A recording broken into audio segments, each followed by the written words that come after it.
አርቲስት አንዱዓለም ጎሳ በቀነኒ ሞት ተጠርጥሮ ፍርድ ቤት ቀርቧል። አርቲስት አንዱዓለም ጎሳ በእጮኛው ቀነኒ አዱኛ ሞት ተጠርጥሮ ከታሰረ ከ2 ቀናት በኋላ ፍርድ ቤት መቅረቡን ጠበቃው ለቢቢሲ አፋን ኦሮሞ ገልጿል። ፖሊስ እስካሁን አሻራ ማንሳቱን፣ አስከሬኑን ወደ ሆስፒታል በመላክ የአስከሬን ምርመራ ማድረጉን ገልጾ የሰው ማስረጃዎችን በማሰባሰብ ላይ እንደሚገኝም ተገልጿል። አሁን ፎቶዎችን ከመዝገብ ጋር ለማያያዝ የሰዎችን ምስክርነት ለመስጠትና የአስከሬን ምርመራው እስኪመጣ ድረስ ለማጣራት 14 ቀናት ያስፈልገኛል ብሏል። የአንዱዓለም ጠበቃ በበኩሉ የዋስ መብት ይሰጥ ብሎ ቢጠይቅም ፍርድ ቤቱ የአስከሬን ምርመራው እስኪደርስ በማለት 13 ቀናት ድምፃዊው አንዱዓለም ጎሳ በማረሚያ ቤት እንዲቆይ ወስኗል። እንግዲህ ከትላንት በስቲያ ከ5ኛ ፎቅ ላይ ከሌሊቱ 10 ሰዓት ላይ ወድቃ ሞታ የተገኘችው የቀነኒ አዱኛ ጉዳይ በርካቶችን እያነጋገረ ይገኛል።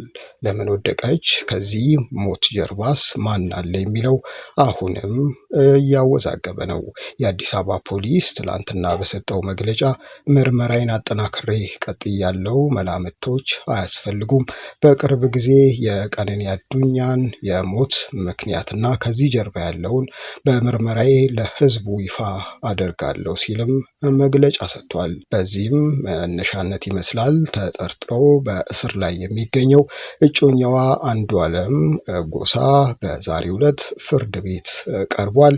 ፖሊስም ተጨማሪ ጊዜ ጠይቆ ለቀጣዮቹ 13 ቀናት አንዱዓለም ጎሳ ቆይቶ ሂደቱን እንዲከታተል ተወስኗል።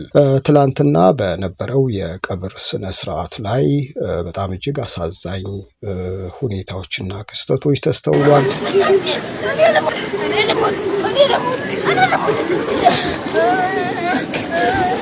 እናቷ ሞትሽን ለኔ ያድርገው በሚል አሳዛኝ ለቅሶ በርካቶችን አስለቅሳለች። አባቷም ያስተላለፉት መልእክት እጅግ አነጋጋሪ ነው።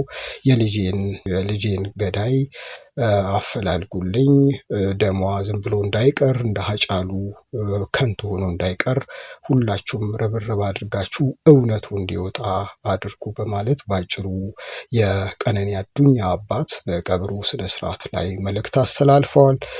እንግዲህ የዚህ ጉዳይ የፍርድ ቤት ወይም የፖሊስ ምርመራ ውጤት ምን ሊሆን እንደሚችል በርካቶች እየጠበቁ ይገኛል።